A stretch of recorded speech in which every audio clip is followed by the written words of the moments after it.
ธีสิสอนแบบนวัตกรรมกวนกันกลุ่มแบบประเมินผลการเรียนรู้ที่เน้นผู้เรียนเป็นจุดสำคัญเป็นวิธีที่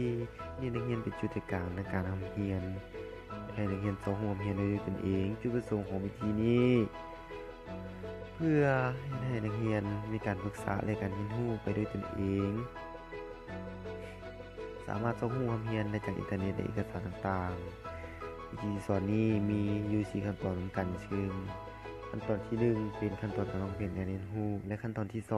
2เป็นขั้นลงมือปฏิบัติส่วนขั้นตอนที่3เป็นขั้นการทดสอบและขั้นตอนสุดท้ายคือขั้นตอนที่4เป็นขั้นการปรับปรุงแก้ไขขั้นตอนที่1ขั้นวางแผนการเรียนรู้ในขั้นตอนนี้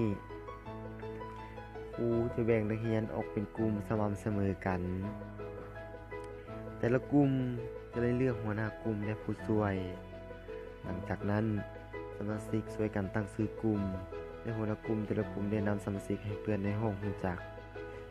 สำรวจสภาพปัญหาและความต้องการของนักเรียนเป็นการ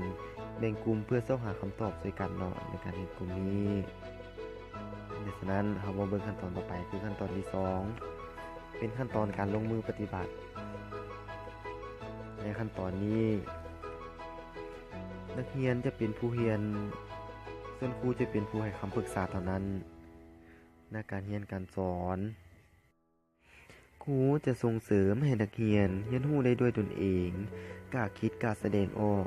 โดยจะมอบให้นักเรียนแต่ละกลุ่มไปศึกษาค้นคว้าเหตุบนรายงานอธิบายและฝึกทักษะการปฏิบัติไปน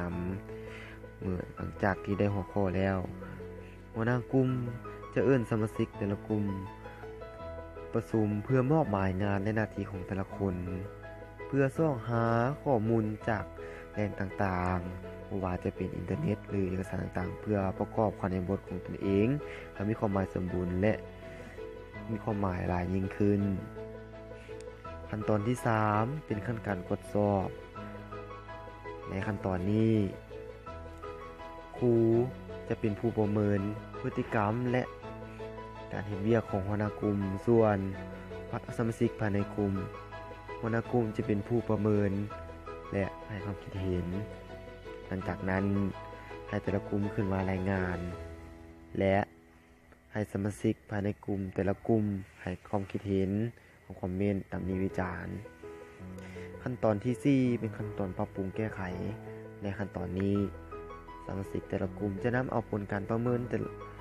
ข้อตำหนิวิจารณ์ของเพื่อนในแต่ละกลุ่มต่างๆมาปรับปรุงและพัฒนาของตัวเองให้ดีขึ้นหลังจากนั้นครูก็จะมอบเวียกบ้านให้นักเรียนแต่ละคนไปเฮ็ดอยู่บ้านเพื่อเป็นการทดสอบความรู้ของแต่ละคนนั้นว่าได้น้อยและหลายส่ำใด